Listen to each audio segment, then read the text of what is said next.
வணக்கம். இன்றைக்கி நம்ம பார்க்க போகிற சமையல் ஒரு அருமையான தேங்காய் சட்னி தான் பார்க்க போகிறோம். தேங்காயும் தக்காளியும் சேர்த்து ஒரு அருமையான தண்ணி சட்னி. இட்லி, தோசை, ஊத்தப்பம் எல்லாத்துக்குமே நல்லாயிருக்கும். எப்பயும் போல் பண்ணாமல் இது மாதிரி ஒரு நாள் கொஞ்சம் டிஃப்ரெண்ட்டாக செஞ்சு பாருங்கள். டேஸ்ட்டு நல்லாயிருக்கும். ஸோ வாங்க அதை எப்படி செய்யலாங்கிறத பார்க்கலாம்.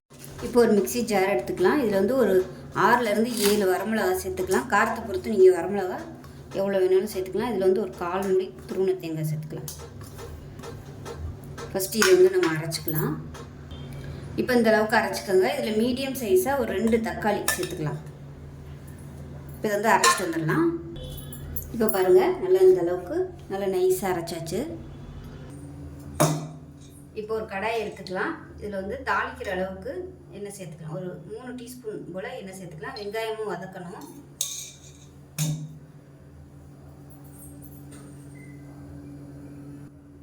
எண்ணெய் சூடானதும் ஒரு டீஸ்பூன் போல் கடுகு சேர்த்துக்கலாம். ஒரு டீஸ்பூன் போல் சீரகம் சேர்த்துக்கலாம். கொஞ்சமாக கருவேப்பிலை சேர்த்துக்கலாம். இப்போ இதில் ஒரு கைப்பிடி அளவுக்கு வெங்காயம் சேர்த்துக்கலாம்.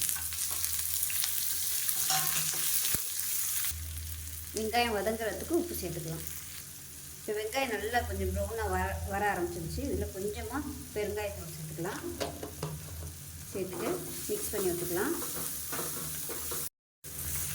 இந்த அளவுக்கு வெங்காயம் வதங்கும் போது தான் உங்களுக்கு ஃப்ளேவர் நல்லா வரும் அந்த சட்னிக்கு. இப்போ நம்ம அரைச்சி வச்சுட்டு அந்த சட்னியை சேர்த்துக்கலாம். நல்லா தண்ணியாகவே வச்சுக்கோங்க. நல்லா கெட்டியாகிட்டே வரும்.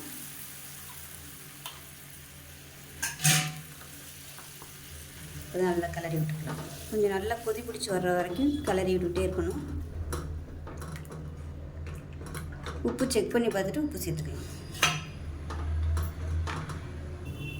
இப்போ நல்லா கொதிக்க ஆரம்பிச்சிருச்சு. கேஸ் அமர்த்திடலாம். இந்த சட்னி வந்து நீங்கள் தண்ணியாக வச்சுக்கிறதுனால வச்சுக்கலாம், இல்லை கெட்டியாக வச்சுக்கிறதுனால வச்சுக்கலாம். நான் வந்து இன்றைக்கி கொஞ்சம் தண்ணியாக தான் வச்சுருக்கேன். ஸோ அவ்வளோதான். இட்லி, தோசைக்கெலாம் ஊற்றி சாப்பிட்டோம்னா அவ்வளோ அருமையாக இருக்கும். ஊத்தப்பத்துக்கும் சூப்பராக இருக்கும். இப்போ பாருங்கள், அருமையான சட்னி ரெடி ஆயிடுச்சு. இந்த மாதிரி பஞ்சு போல் இட்லி சுட்டு அது மேலே ஊற்றி ஊற வச்சு சாப்பிட்டிங்கன்னா அட்டகாசமாக இருக்கும். சாப்பிட்டுட்டே இருப்பீங்க. ஒரு தடவை இதே மாதிரியே செஞ்சு பாருங்கள். செஞ்சு பார்த்துட்டு எப்படி வந்துச்சுங்கிறத சொல்லுங்கள். வீடியோ பிடிச்சிச்சின்னா லைக் பண்ணுங்கள், கமெண்ட் பண்ணுங்கள், சேனலை சப்ஸ்கிரைப் பண்ணுங்கள், பக்கத்தில் உள்ள பெல் பட்டனையும் ப்ரெஸ் பண்ணுங்கள். நன்றி.